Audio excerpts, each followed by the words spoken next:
माझ्या गावाचं वातावरण जगात भारी म्हणजे मला माहीत नाही जगात काय चाललंय, पण आपल्या गावातली म्हणजे आपल्या गावाची आवड आणि आपल्या गावातलं वातावरण हे प्रत्येकाला आवडलं पाहिजे. तसंच मला माझ्या माहेरचं पण वातावरण आवडतं आणि सासरचं पण वातावरण आवडतं.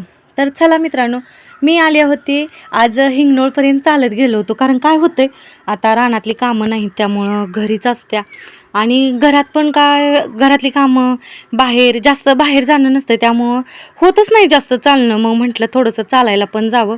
आणि ही मी आले म्हणजे मी आज गेली होती मुलांच्या शाळेत.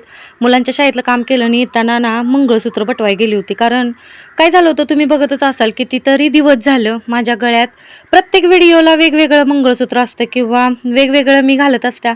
कारण माझं सोन्याचं मंगळसूत्र 4च आहेत. 2 वाट्या 4 मणी आहेत. म्हणजे होते मणी, पण त्याच्यामागली हिस्ट्री वेगळी आहे. आणि का म्हणून मी इतक्या दिवस घालत नव्हते ते पण एखाद्या व्हिडिओमध्ये सांगेन. तर माझा असा स्वभाव आहे की मला लय बोलायला लागतं, जाईल तिथं माझ्या ओळखी होतात. आणि कसं आहे, आपल्या मनात काही नसतं त्यामुळे मी प्रत्येकावर बोलते. मग तो व्यक्ती पुरुष असो किंवा स्त्री असो, मला काही त्याचं घेणं देणं नसतं. आणि हे बघा, ही माझी नवीन स्टाईल. त्यांना मी सांगितलं होतं की असं असं बटवून द्या, कारण सोन्याचे मणी नाहीत त्यामुळं म्हटलं पिवळे मणी घालून द्या.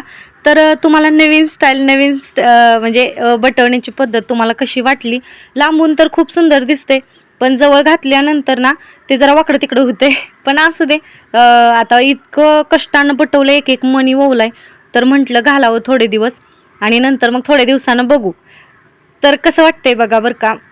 आणि हे जे माझं मोठं आहे ना ते खोटं आहे, जे की मी तत्पुरतं घालत होती. म्हणजे मी तसं कायमच घालणार आहे, कधी खोटं कधी सोन्याचं. पण सोन्याचं असावं गळ्यात आणि हे पण माझं ठेवणारच आहे रेग्युलर. पण कधीतरी ते पण घालणार असं काही नाही.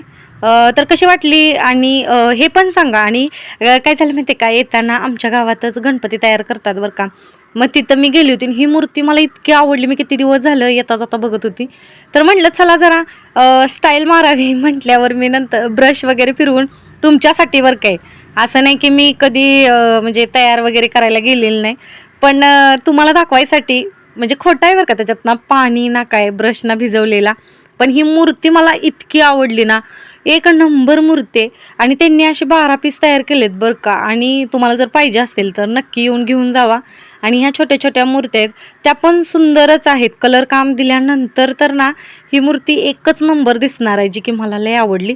मग तिकडून आल्यानंतर आम्ही हिंगणोळला फिरायला गेलो होतो, म्हणजे थोडंसं चालायला. मग मुलगी शाळेतनं आली होती म्हटल्यावर म्हटलं चल बाई तू बी चल, घरात बसून काय करणार आहे. मी अशी साडी नेसली होती की ते पावसाचा थेंब जरी पडला ना अंगावर तर तो सुद्धा उठून दिसत होता.